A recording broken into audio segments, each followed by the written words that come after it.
In 1960, John Wayne took the biggest risk of his whole life. He spent all his money on just one movie, his house, all his money, everything he had. All he needed was his best friend to help him, but his friend said no. Wayne was never okay after that. It wasn't just about work. It felt like someone he loved like a brother stabbed him in the back. From that day on, Wayne was really mad at this man. He would say this man's name like it was poison for the rest of his life. The fight that hurt John Wayne so much started with just one phone call that changed everything. John Wayne's life didn't start in the Wild West like you might think. He was born as Marion Robert Morrison on May 26, 1907, in a small town in Iowa called Winterset. His dad, Clyde Morrison, worked at a drugstore making medicines, and his mom, Mary Alberta Brown, was a tough woman who taught her son to never give up. The family didn't have much money. They lived a simple life, always worried about money and getting sick. These hard times early on made him the tough person he would become later. It's crazy to think that America's most famous cowboy was once just a small-town drugstore worker's son living quietly in Iowa. In 1913, the Morrison family moved to Glendale, California. They weren't trying to become famous. Clyde was getting sick, and doctors said he needed to live somewhere with drier air.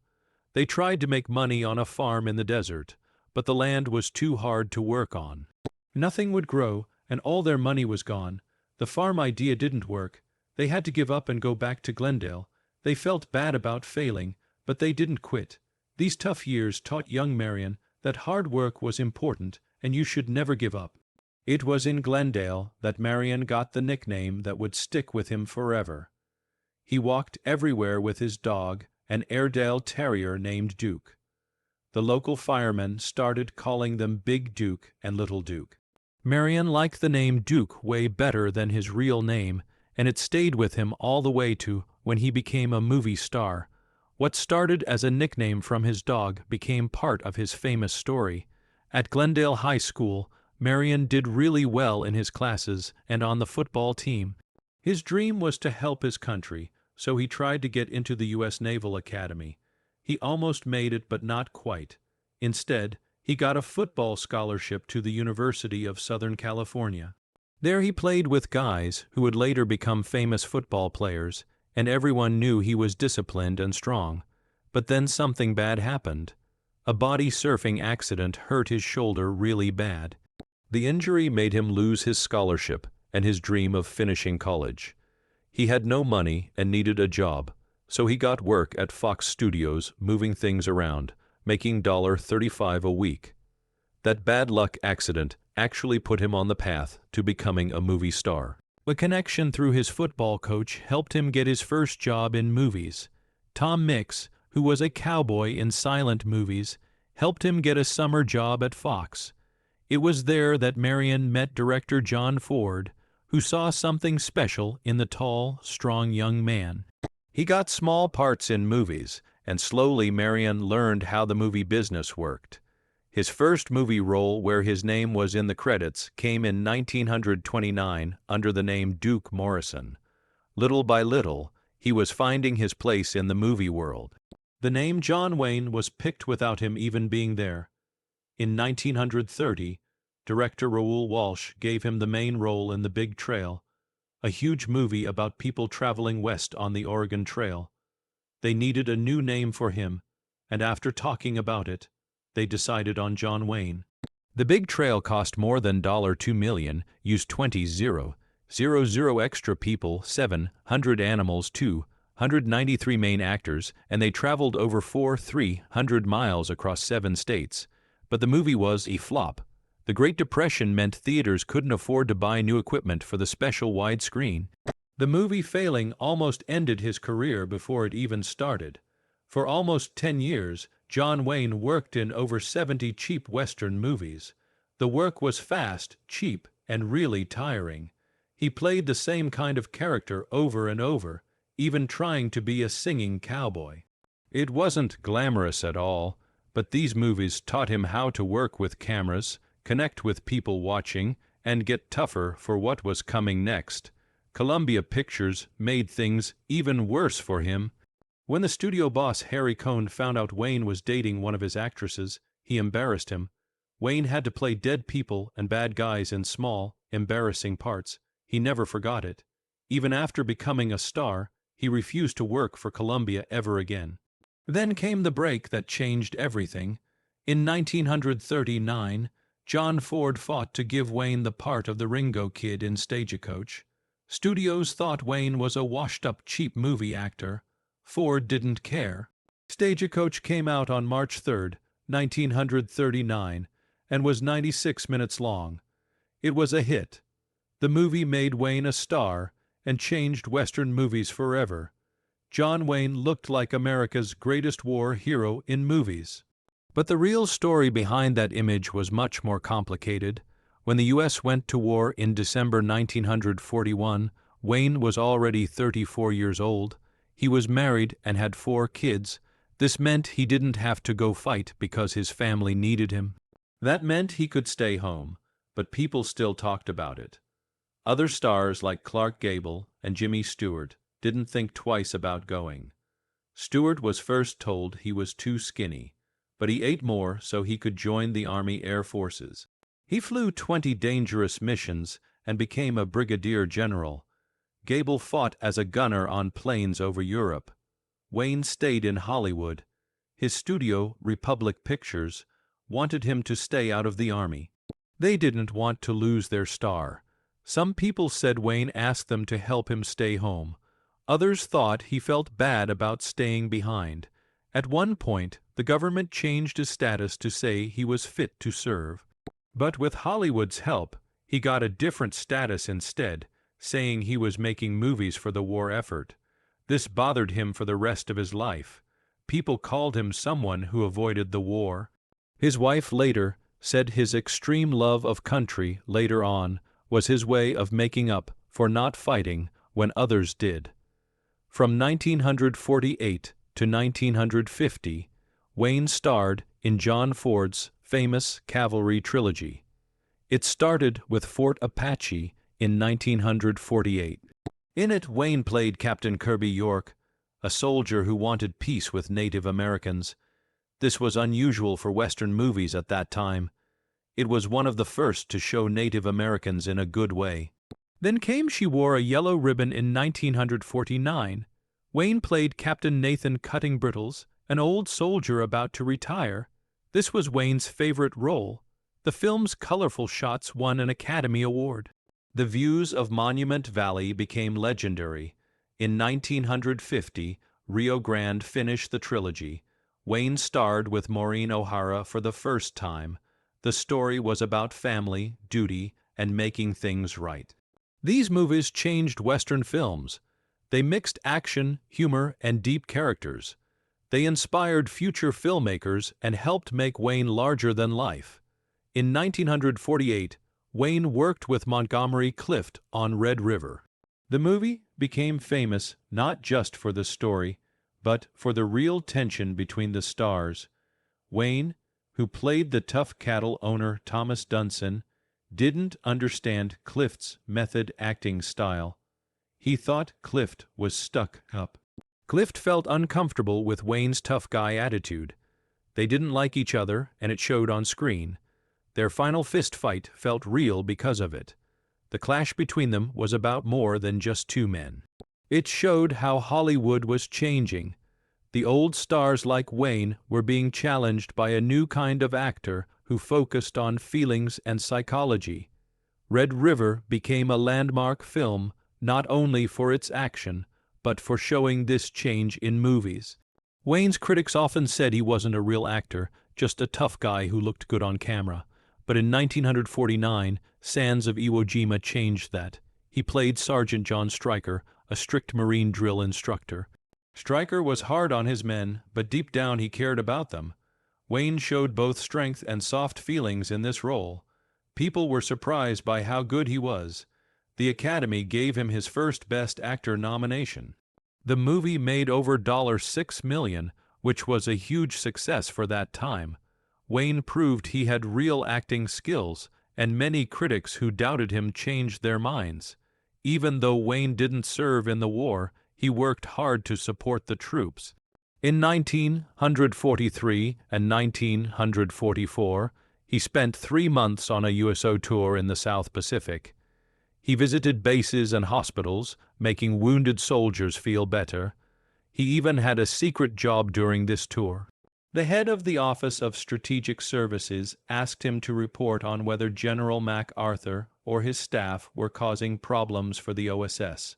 For this, Wayne got a certificate of service. He kept entertaining troops in Korea and Vietnam, showing his support for U.S. forces. These efforts helped build his image as a super patriot, something he held on to for the rest of his life. John Wayne's career and personal life were filled with moments that shocked audiences and left deep marks on Hollywood history. In 1956, he played Ethan Edwards in The Searchers, a role that broke his heroic image. Ethan was a man filled with hate and revenge during the Texas Indian Wars. His crazy hunt for his kidnapped niece, Debbie, showed a darkness rarely seen in Western heroes. Ethan's racism was brutal. He said he would rather kill Debbie than let her stay with the Comanche because he believed she had been ruined.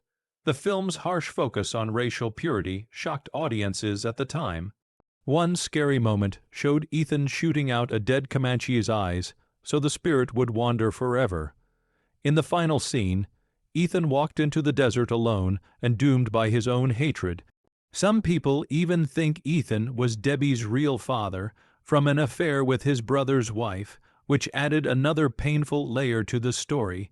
This complex, dark role changed how Western heroes were seen forever. That same year, Wayne made one of the biggest mistakes of his career with The Conqueror.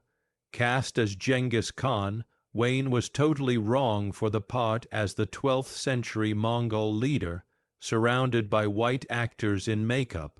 He said lines so awkward that Time magazine said his acting was somewhere between a square-shooting sheriff and a Mongolian idiot. The problems didn't stop there. The movie was filmed near a nuclear testing site, and over 90 cast and crew got cancer. More than 20% of them died, including Wayne and director Dick Powell. The movie became a deadly disaster. Producer Howard Hughes spent $12 million buying every copy to hide it. Wayne later admitted the role was a mistake. Today, The Conqueror is remembered as one of the worst movies ever made. Wayne found redemption with Rio Bravo in 1959.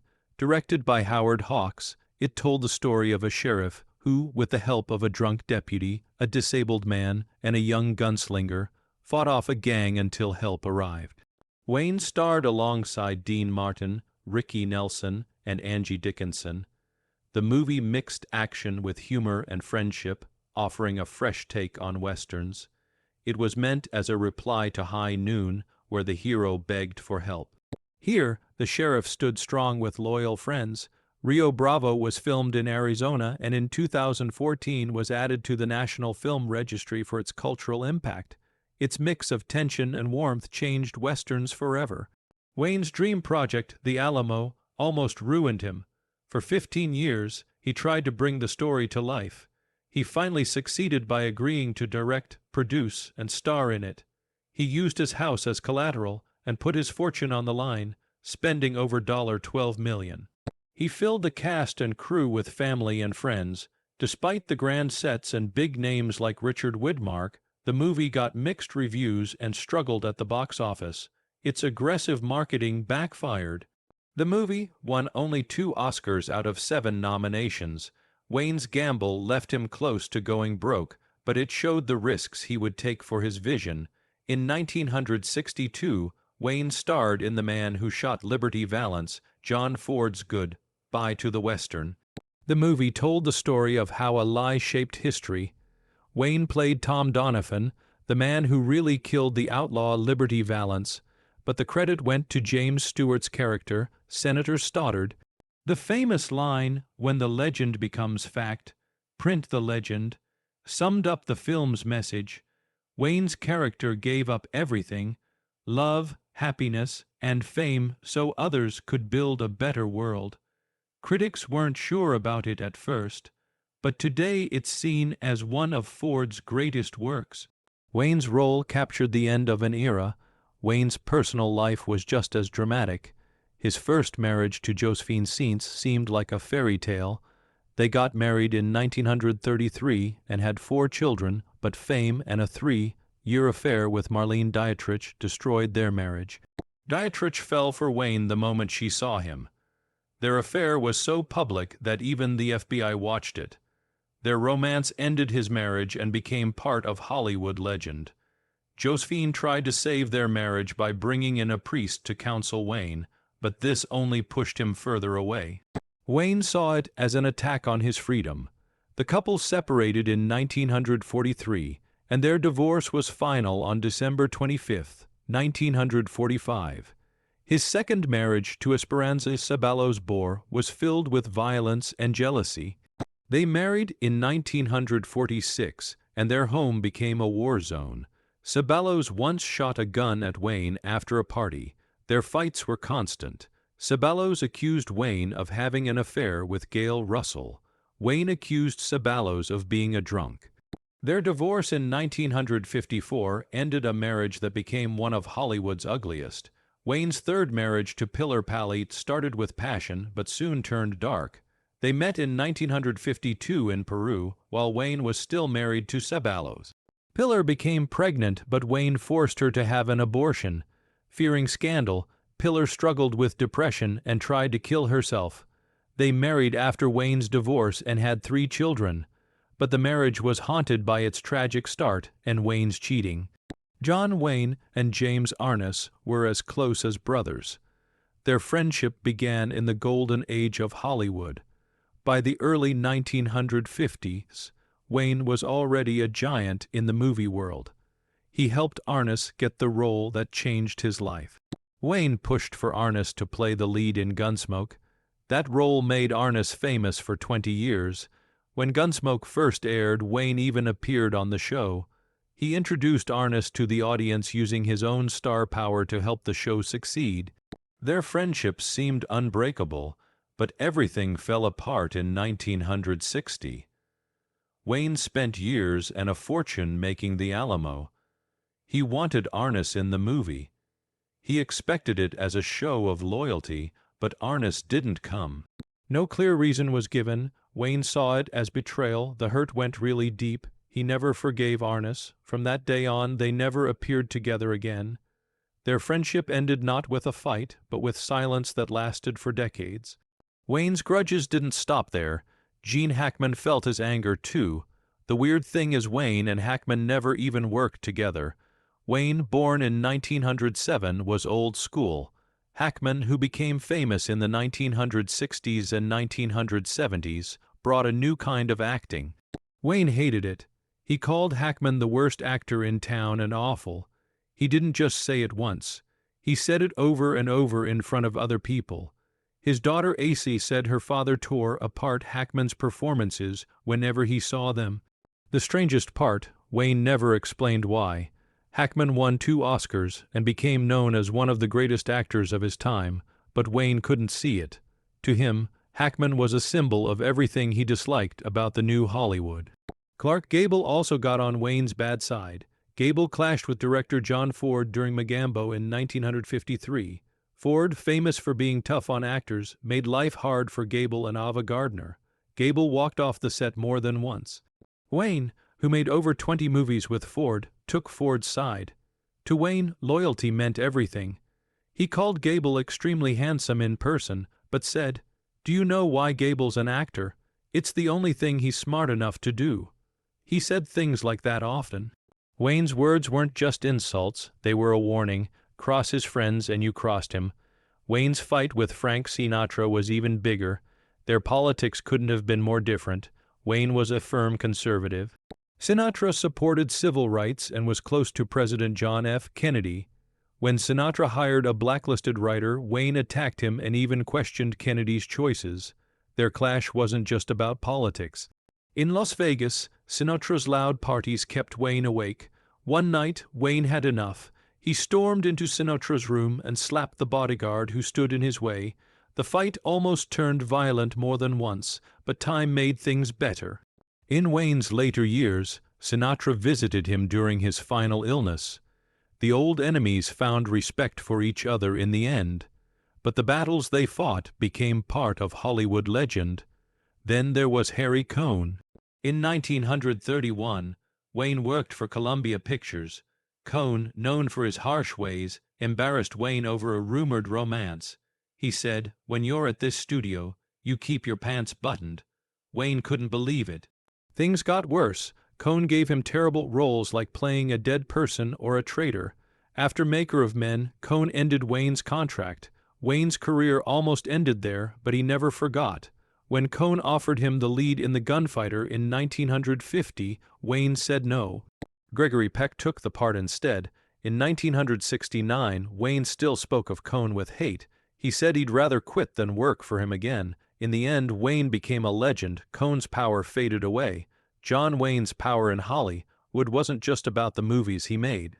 Behind the scenes, he played a dangerous role that changed lives forever. In the late 1940s and 1950s, he helped destroy the careers of people he saw as a threat. He didn't just talk about finding suspected communists. He took action.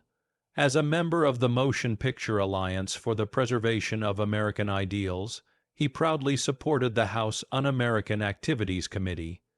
In 1952, he starred in Big Jim McLean, a movie that made heroes out of those hunting communists. He bragged about forcing screenwriter Carl Foreman out of the country. In 1971, he said he never felt bad about it. Carl wasn't the only victim. Directors like Sam Wanamaker and writers like Dalton Trumbo lost years of work because of Wayne's efforts. People were scared of him. He wasn't just a star. He was a force that crushed careers. In May 1971, Wayne showed the world what he really thought. His Playboy interview shocked America.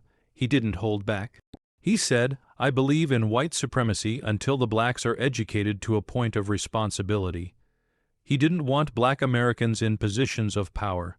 He claimed, "We can't all of a sudden get down on our knees and turn everything over to the leadership of the blacks." That wasn't all. When asked about certain films, he called Midnight Cowboy a story about two homosexuals using a bad word.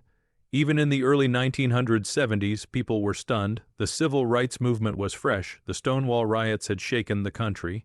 The backlash was swift. People called for buildings and schools with his name to be renamed. Decades later, the interview still makes people angry whenever it comes up online. Wayne's views weren't just public. In private, he was just as extreme. In 1971, he wrote a letter to President Nixon. He begged Nixon not to go to China. In that letter, he called Henry Kissinger, that Jew Kissinger. He even sent hate material along with it. This wasn't just a casual insult.